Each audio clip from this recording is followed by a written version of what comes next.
Revenge. Oh, that's kids' play. It's a toy for the weak, the fragile, the ones still chained to their pain. And you know what?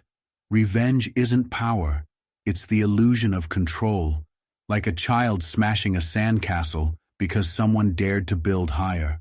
It's petty, pathetic, and leaves you standing in the ruins of what could have been your peace. Now let me ask you something. What? What's revenge really? A mirror? A gun? A punchline to a cruel joke you think you're writing? No, it's a leash wrapped tight around your throat, pulled by the very person who hurt you. The tighter you grip their throat, the tighter that leash pulls back, and suddenly you're not free. You're a puppet, the strings of your anger dancing to their beat. They broke your heart, right? Tore through your soul like a thief in the night, taking everything that mattered, leaving nothing but shards of trust and whispers of what-ifs. And now you're burning for payback.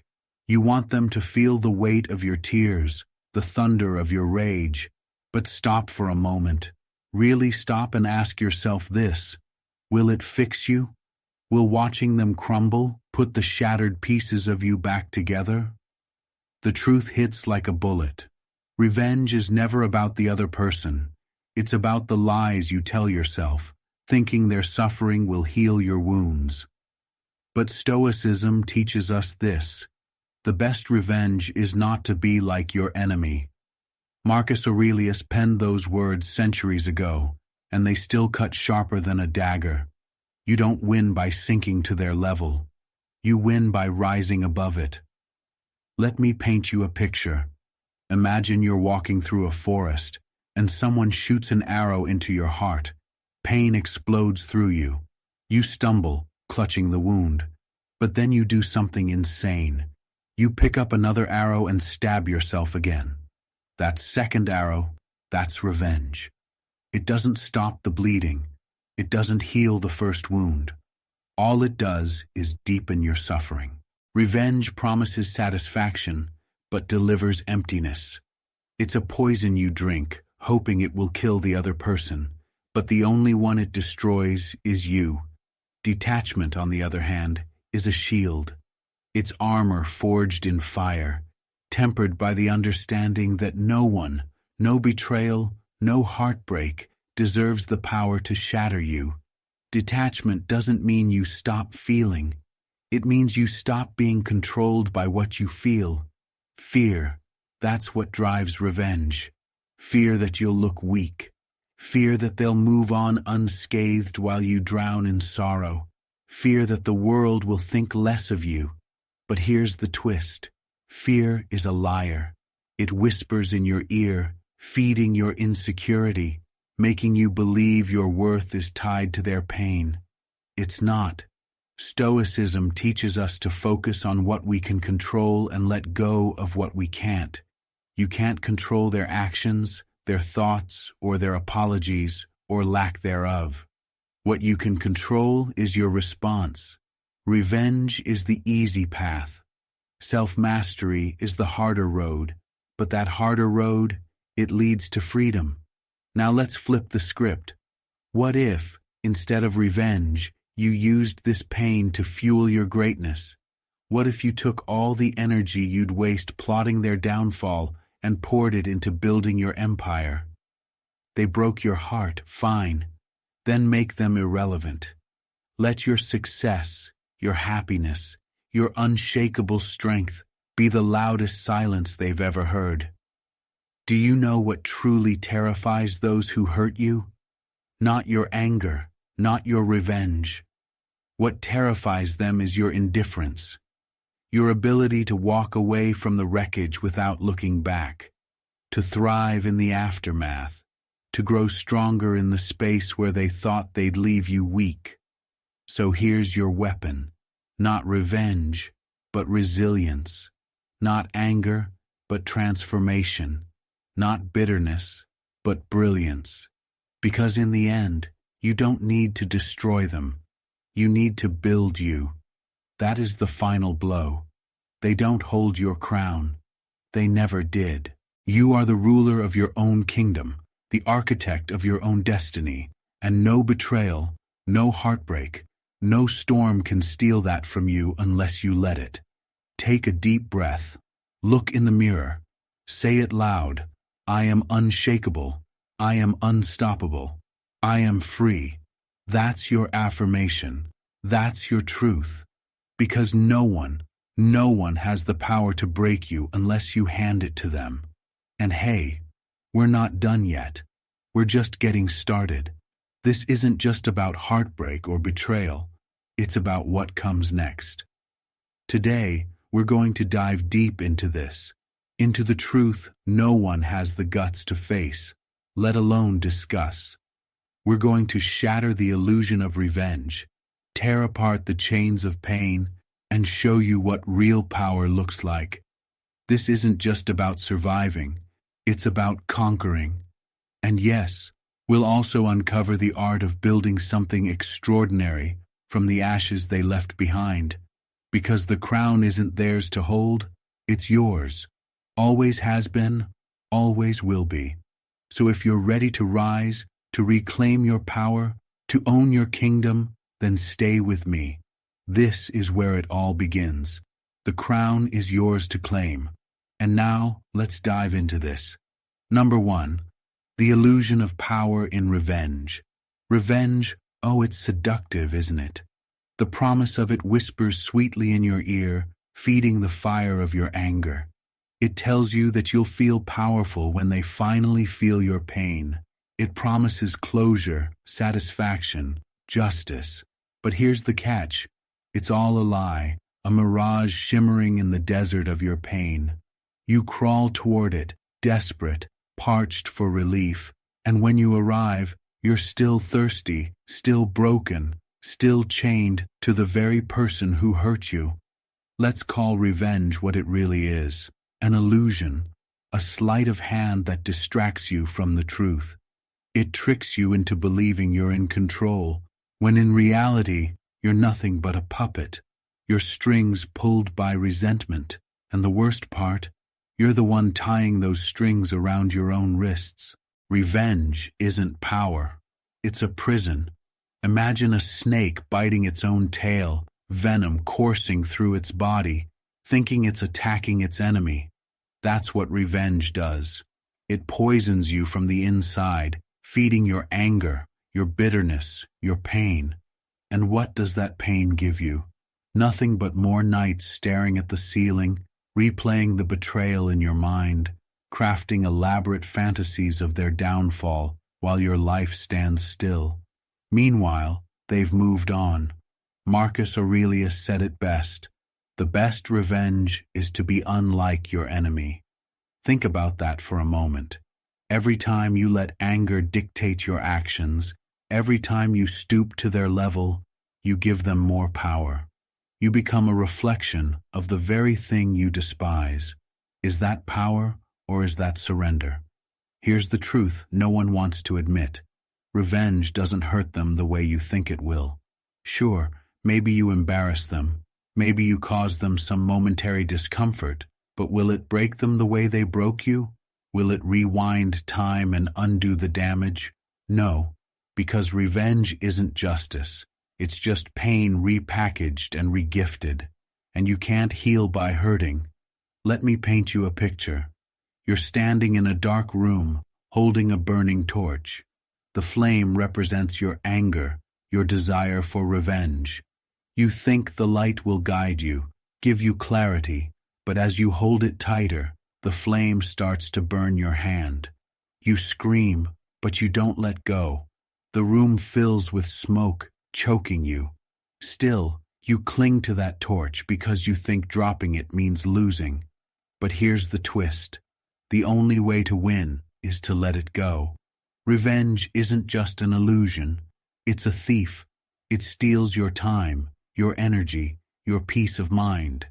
Every second you spend plotting, obsessing, and fantasizing about their pain is a second you could have spent rebuilding your life. Every ounce of energy you pour into revenge is energy you could have used to grow stronger, wiser, happier. Epictetus said it's not what happens to you, but how you react to it that matters. Do you hear that? How you react, not them, not their apologies, or lack of them, not their regrets, or their smug indifference. Your power lies in your reaction, and revenge? That's not power. That's surrendering your reaction to the person who hurt you. Let's get real. Why do you want revenge? Is it because you think it will make you feel strong? Because you think it will erase your pain? Or is it because you're scared? Scared that if you don't hurt them, they've won? That's the real illusion of revenge. The idea that your strength is measured by how much damage you can inflict. But let me tell you something. Strength isn't in destruction. It's in restraint. True power is the ability to walk away, to rise above, to rebuild yourself so completely that their actions become irrelevant. Do you know what scares the people who hurt you? Not your anger, not your revenge. What scares them is your indifference. The moment you stop caring about what they did, the moment you stop letting their actions define your worth, you win. Here's a metaphor to hold on to. Imagine your heart is a fortress. Someone came in and wrecked it, broke down the walls, stole the treasures inside. Now you have two choices. You can spend all your time chasing after them, trying to reclaim what they took, leaving your fortress in ruins, or you can stay, rebuild, make it stronger, higher, impenetrable. The choice is yours. Revenge is the chase. Rebuilding is the triumph. Let me leave you with this affirmation. I am not their victim. Drop it in the comments and say it again and again until you believe it. Because that's where your power lies. In reclaiming yourself, not in destroying them. The illusion of revenge is just that, an illusion. And the moment you see through it, the moment you step out of the shadows and into your light, you've already won. So let go of the torch, let the fire burn out, and turn your energy towards something greater, becoming untouchable. Number 2, the price of revenge. A poisoned well, revenge. It promises relief, satisfaction, even triumph. But what does it really give you? A poisoned well. You think you're drinking justice, but each sip only makes you sicker. Revenge doesn't quench your thirst for closure. It leaves you parched, hollow, and chained to your pain. Imagine standing by a well. You're dying of thirst, desperate for relief. The water looks clean, tempting, but the moment you drink, you feel it, the bitterness, the poison coursing through you. That's revenge. It looks like salvation, but tastes like suffering. And the worst part? You're the one who poisoned it. Let's be brutally honest about what revenge costs. It costs your peace of mind, your energy, your future. Every moment you spend obsessing over payback is a moment stolen from your healing, your growth, your happiness. Revenge doesn't just keep you tethered to the person who hurt you, it keeps the wound open, festering. Marcus Aurelius once wrote, "You have power over your mind, not outside events. Realize this, and you will find strength."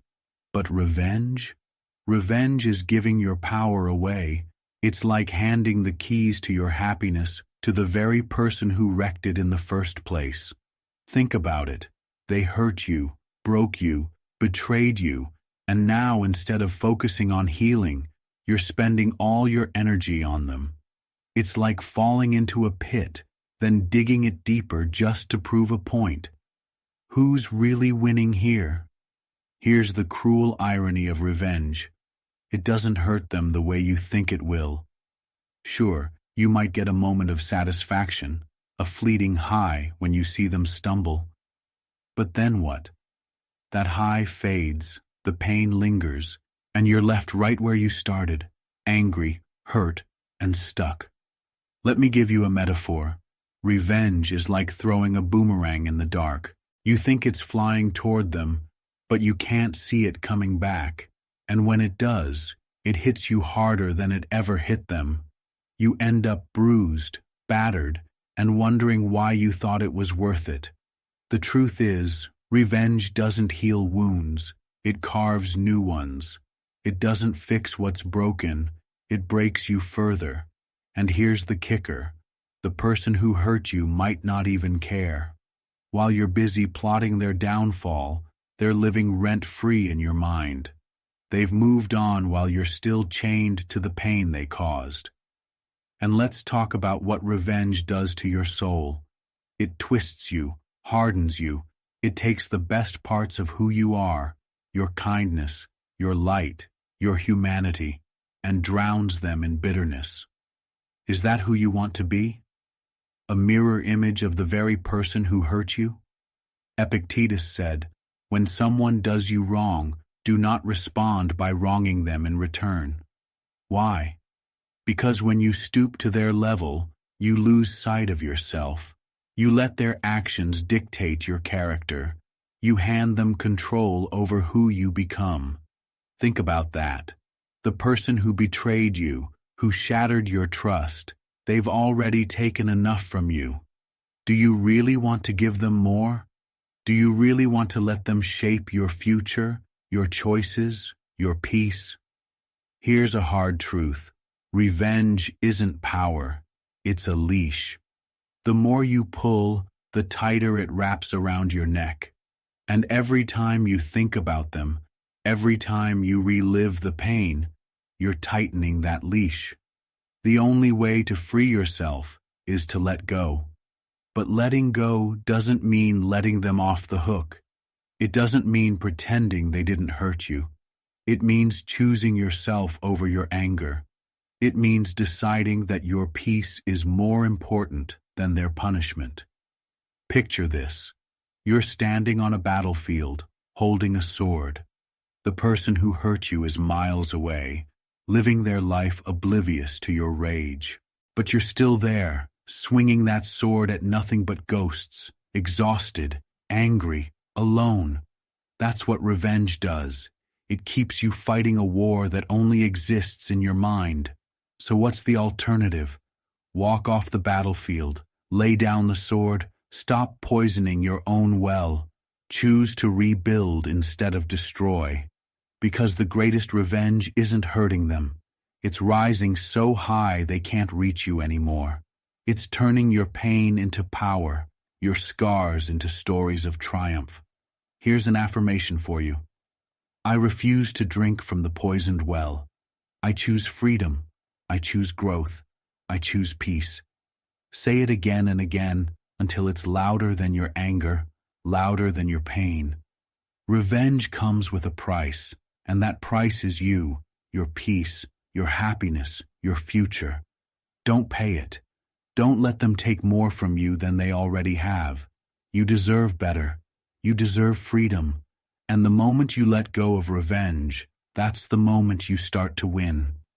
Number 3, the power of detachment. They broke your heart, shattered your trust, and walked away as if nothing happened. You're left standing in the ruins, holding the jagged pieces of what you thought was real. The world tells you to fight, to seek revenge, to scream until they feel even a fraction of your pain. But here's the truth you don't want to hear. Revenge won't heal you. Clinging to anger won't mend what's broken. Only detachment can set you free. Detachment is not weakness. It's not apathy or indifference. It's the purest form of power, a kind of strength that says, you no longer control me. Because that's what this is about, isn't it? Control. They took something from you. Your love, your trust, your peace, and now they live in your mind, haunting your every thought, dictating your every emotion. Detachment is your way out. It's not about forgetting. It's about reclaiming what's yours. Imagine carrying a stone in your hand. At first, it doesn't seem heavy, but as time passes, your hand aches, your arm trembles, and the weight becomes unbearable. That stone is your anger, your resentment, your need to make them pay. The longer you hold on, the more it consumes you. Detachment is the moment you decide to drop the stone. It doesn't mean the stone disappears. It means you no longer bear its weight, and in that release, you find peace. You've been told that holding on shows strength, that clinging to your pain proves how deeply you felt. But that's a lie. True strength is in letting go. It's in looking at the person who hurt you and saying, "You don't own me anymore." Detachment isn't turning your back on the hurt. It's turning toward your future. It's not denial, it's transcendence. And transcendence, that's power. The great Stoics understood this. Epictetus taught us that it's not what happens to us that causes suffering, but how we respond. They broke your heart, that's a fact. But your suffering? That's your choice. Detachment is the refusal to let their actions define your happiness. It's the recognition that their betrayal is about them, not you.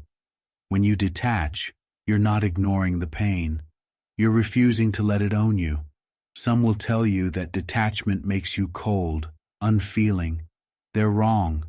Detachment doesn't mean you stop caring. It means you stop over-caring. It's about creating space between your emotions and your identity. Yes, they hurt you. Yes, it was unfair. But you are not your pain.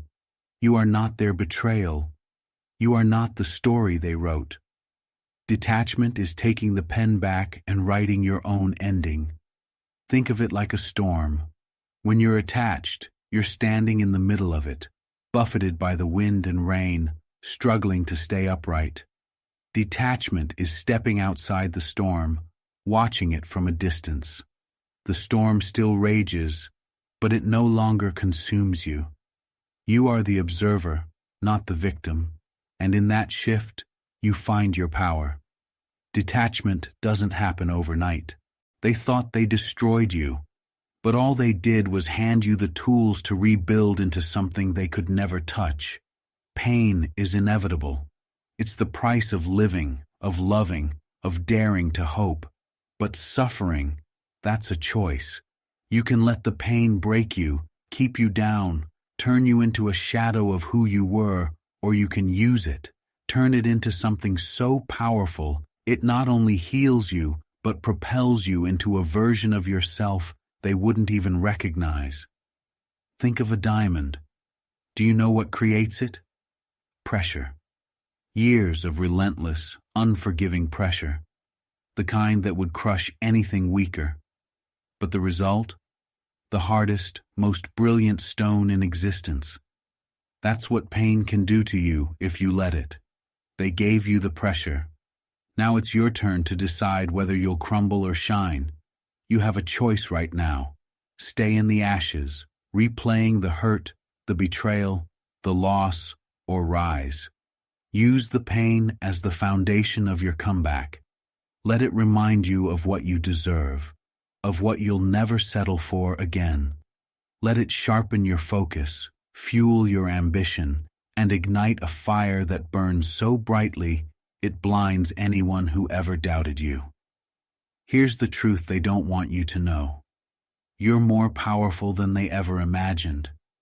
If they knew what their betrayal would spark in you, they'd have thought twice. Because when you take that pain, that anger, and channel it into growth, into success, into unstoppable momentum, you become something they can't touch, something they can't control, something they can't even comprehend. Pain is a teacher. It shows you where you're vulnerable, where you need to grow, where you need to fortify yourself. Use it. Learn from it. Let it toughen your skin, sharpen your mind, and open your eyes to your own strength. Because that strength, it's been there all along. The pain didn't create it. It revealed it. You don't need revenge. Your transformation is the revenge. You've been conditioned to believe that being chosen validates your worth, that if they left, it must mean something's wrong with you. That fear isn't just about them moving on. It's about what their leaving says about you. But here's what you need to understand. Their actions don't define you. They never did. Imagine trying to outrun your own shadow. No matter how fast you go, no matter how far you run, it's always there, following you. That's what happens when fear fuels your actions. You can try to hurt them, make them feel what you felt, but the shadow of your fear will still be there, chasing you. Because revenge doesn't heal fear, it feeds it. The Stoics taught us to face fear head-on, to strip it of its power by looking it in the eye. Marcus Aurelius wrote, "It is not death that a man should fear, but he should fear never beginning to live." Replace death with rejection, betrayal, loss, because that's what we really fear. And in focusing so much on what they took from us, we forget to live. Ask yourself, what are you really afraid of? That they'll forget you? That their life will go on without you in it? Or that deep down, you'll never recover? That's the real fight. Not with them, but with yourself. The only way to conquer fear is to let go of the need for revenge, to stop proving your worth to someone who never valued it, to realize that their leaving didn't break you, it woke you up. Look in the mirror and say it. I am enough. Their actions don't define me. I will not be afraid. The fear that fuels revenge is a liar. It tells you that you need to strike back to be whole again. But the truth is, you don't need them to validate your worth. You don't need revenge to rebuild your strength. What you need is to face your fear, let it pass through you, and rise above it. Because the moment you stop running from your shadow, you step into the light.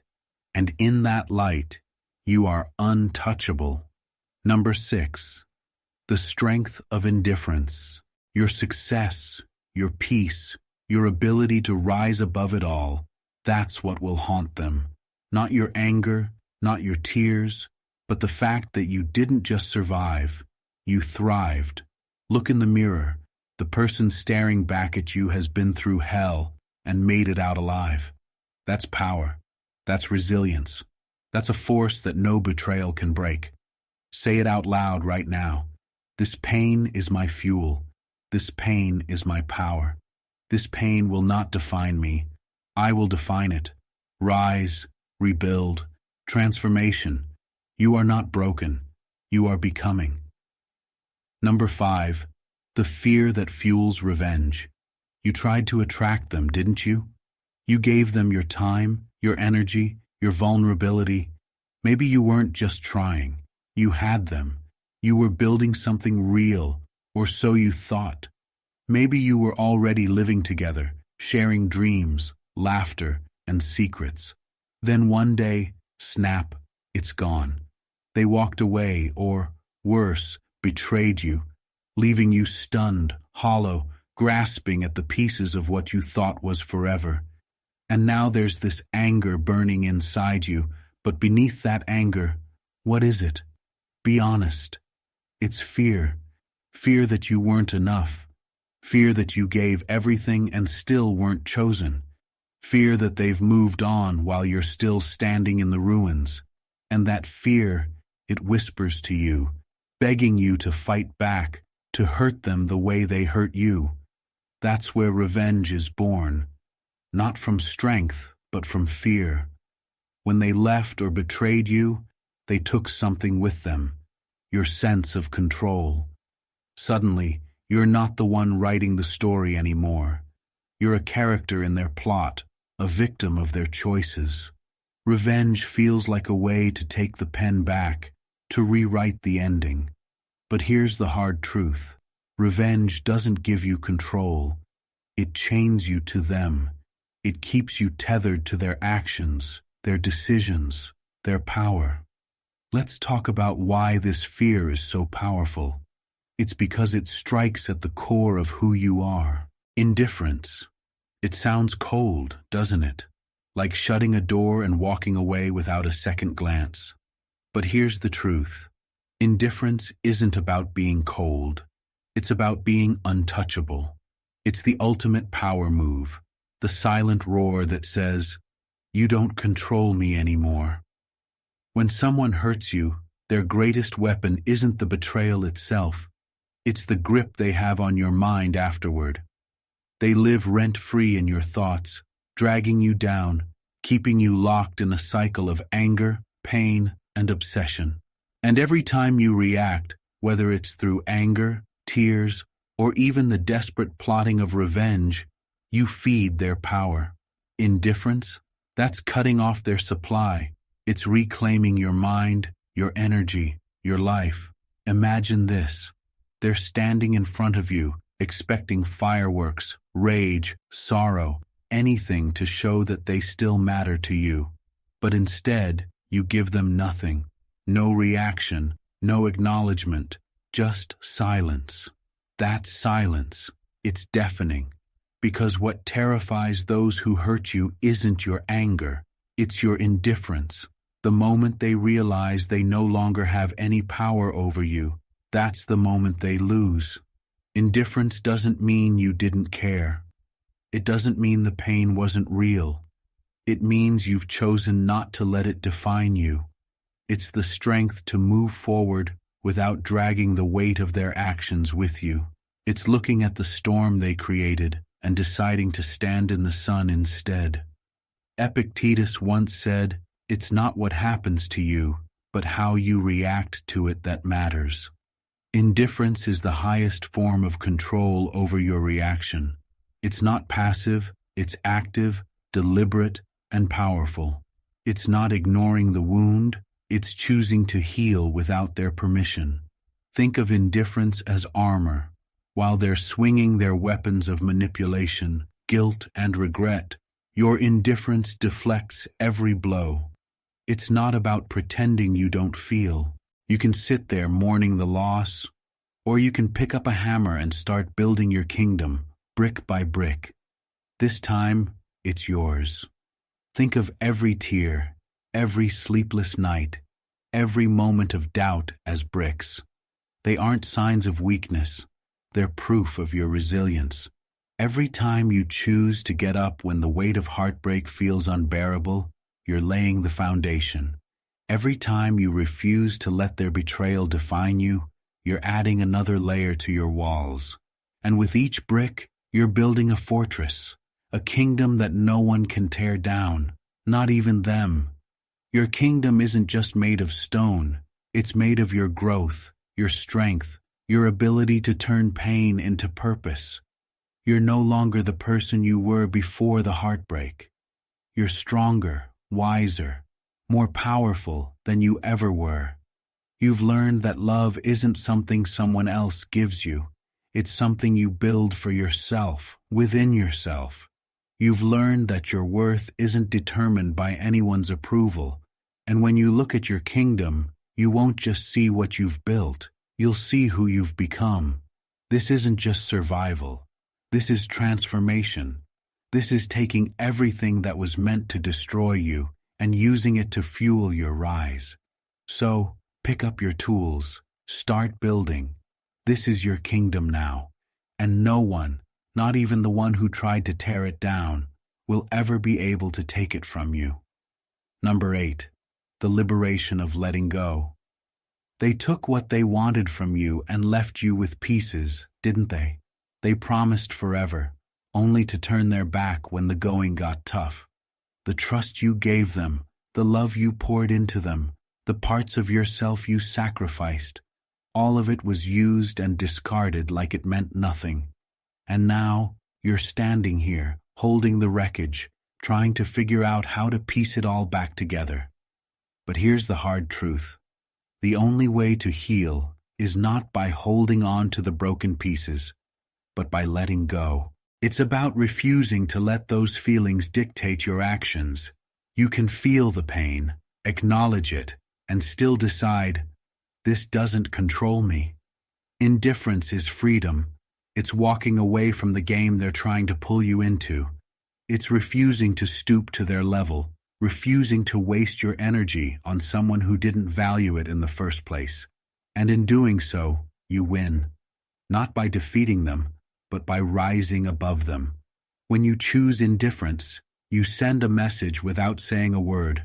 You are not worth my time, my energy, or my peace. That's power. That's strength. That's the kind of silence that echoes louder than any revenge. Say it to yourself right now. I am above this. I am unshakable. I am free. Let those words sink in. Let them guide you every time you feel the pull of anger, the whisper of revenge. Remember, the ultimate victory isn't in fighting back. It's in not needing to fight at all. That's the strength of indifference. Number 7. Building your kingdom after heartbreak. They broke you, didn't they? Tore down the walls of the life you were building together, leaving you in the rubble of what once felt like everything.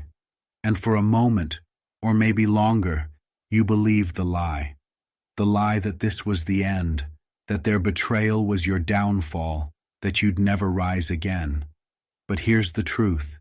This is where you begin. Heartbreak isn't the end of your story. It's the plot twist. It's the moment the hero is forced to rebuild, to rise from the ashes, to claim their true power. That hero is you. They thought they took your foundation, but what they really did was give you the space to build something stronger. Not for them, not for anyone else, for you. Imagine standing in front of a castle that's been burned to the ground. It's painful, isn't it? To see the dreams you built together reduced to ash. But here's the thing. Ashes are fertile ground.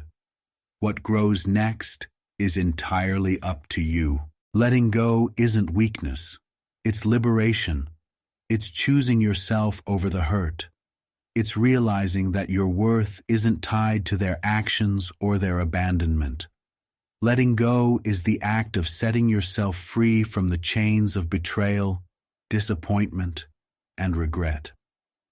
It's the decision to stop waiting for them to come back, to stop replaying the what-ifs and could-have-beens, and to step into the life that's waiting for you. You don't need their closure. You don't need their apology. You don't need their love. What you need is your own freedom. And the only way to get that is to release the grip they still have on your heart, your thoughts, your energy. It's the ultimate form of self-respect, acknowledging that you are worthy of peace, of happiness, of something better. By letting go, you give yourself permission to heal, to move forward, and to create space for new possibilities. Every time you hold on, you're choosing to stay stuck in a chapter that's already ended. But when you let go, you open the door to a new beginning. It's scary, isn't it? To let go of someone you thought you would never lose, to release the dream you built around them. But the truth is, you're not losing anything worth having. You're just clearing the path for the person you're meant to become, for the life you're meant to live. Think about the weight you carry every day, every thought of them, every regret, every question left unanswered. It's heavy, isn't it? But when you let go, that weight disappears. You can finally breathe again. You can walk forward without dragging the past behind you. The strength isn't in holding on, it's in letting go and moving on. Remember this. When they left a space for something better to enter, and by holding on to the past, you're blocking the future. The love, the opportunities, the peace, they can't reach you if you're still holding on to the person who broke you. Letting go doesn't mean you didn't love them. It doesn't mean they didn't matter. It means you love yourself enough to know that you deserve more than the pain they left behind. You are not the person they tried to define you as. You are not the sum of their actions or the echoes of their words. You are your own story, your own strength, your own power. Let go of what doesn't serve you and make room for the life that's waiting for you. When you let go, you don't just release them. You release yourself from the prison they built around you. You free your heart, your mind, your spirit. And in that freedom, you discover a version of yourself that's stronger, wiser, and ready for the world to see. The key to moving on is letting go. Don't be afraid of the empty space. It's not empty. It's full of possibility, full of the new beginning you've been waiting for. Let go and watch how the world changes for you.